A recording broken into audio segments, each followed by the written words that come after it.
Bersyukur kita kepada Allah, alhamdulillah. Bersalawat kepada Rasulullah, Allahumma salli ala Sayyidina Muhammad wa ala ali Muhammad. Kita sampai pada ittaqu da'watal mazlum, takutlah kamu pada doa orang yang teraniaya.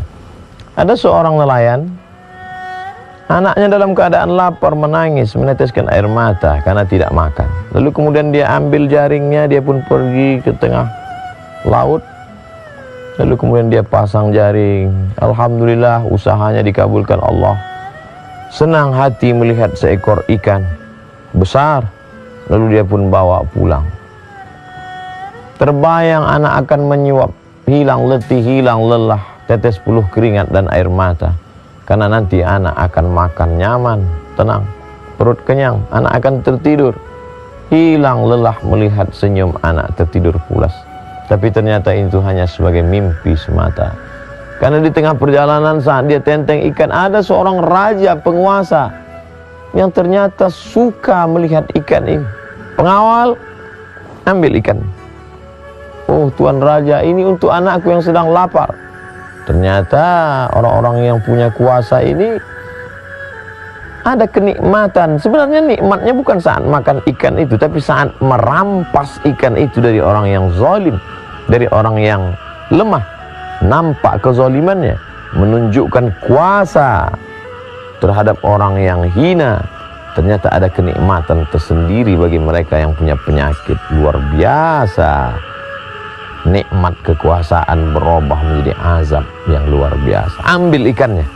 Mau tidak mau, suka tidak suka, nelayan yang lemah.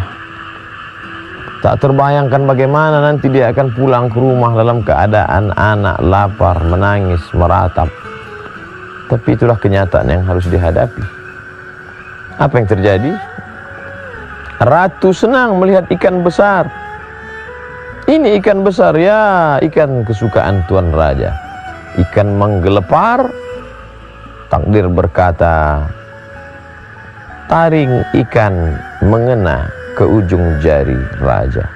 Tiba-tiba saja raja merasakan sakit yang luar biasa. Dipanggillah tabib, dokter, untuk melihat apa yang terjadi. Ternyata racun dari ikan beracun, sudah masuk ke darah dan sudah mulai terasa. Lama kesembuhan tak juga tiba. Bagaimana ini tabib? Bagaimana ini dokter? Nampaknya tangan Tuan Raja harus diamputasi.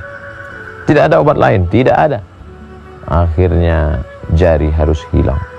Tapi ternyata nyerinya tetap tidak hilang. Jari sudah hilang karena dia bukan berada di jari tapi sudah masuk ke darah. Kalau begitu harus dipotong sampai ke pergelangan. Na'udzubillah, menyakitkan, mengerikan, menakutkan. Tapi ini harus dilakukan. Kalau begitu harus dipotong sampai ke pergelangan tangan. Bagaimana rasanya Tuan Raja? Masih tetap tidak hilang. Nyeri, denyut.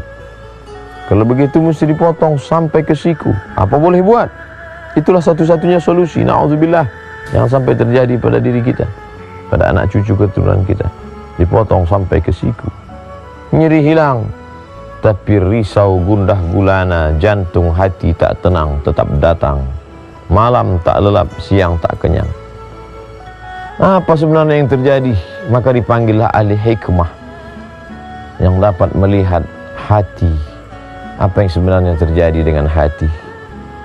Tuan Raja, ada orang yang sedang teraniaya, terzalimi. Coba kau renung kembali, wahai Tuan Raja, apa yang kau rasakan? Betul, memang ikan ini diambil dari orang yang sedang pulang, akan memberikan sesuap makanan pada anak-anak yang menangis di rumah. Ternyata ada orang yang teraniaya, Tuan Raja. Ternyata ada orang yang hatinya tersinggung, wahai Tuan Raja. Kalau begitu, mari kita panggil, kita tanya dia. Raja ingin meminta maaf. Maka dipanggillah nelayan yang teraniaya ke istana Tuan Raja yang megah dan besar. Lalu kemudian ditanyakan kepadanya, sudikah engkau memaafkan, berdamai? Nelayan itu dengan lapang hati memaafkan. Begitu rupanya mereka yang susah. Tidak sulit bagi mereka untuk membukakan pintu maaf kepada orang-orang yang punya kuasa. Sudahkah engkau memaafkan wahai nelayan? Aku sudah lama melupakan ini wahai Tuan Raja. Apa sebenarnya yang kau doakan? Apa sebenarnya yang kau katakan? Apa sebenarnya munajat yang kau panjatkan kepada Allah sehingga begitu berat siksa yang diterima ini? Apa kalimat yang kau katakan? Tidak banyak Tuan Raja. Apa yang kau katakan? Ya Allah, Raja sudah menunjukkan kuasanya, maka tunjukkan kuasamu. Bergetar hati raja. Ternyata dia tidak mengadu kepada penguasa, dia tidak meminta kepada manusia, dia tidak berharap kepada hamba, tapi dia mengadu kepada pemilik hamba. Qalbul mu'min baina asabi'ir rahman, hati seorang manusia berada dalam genggaman qudrat iradat kuasa Allah Subhanahu wa taala. Mengadu kepada manusia kecewa, mengadu kepada kawan, esok dia akan berubah menjadi lawan. Mengadu kepada penguasa, boleh jadi akan sia-sia.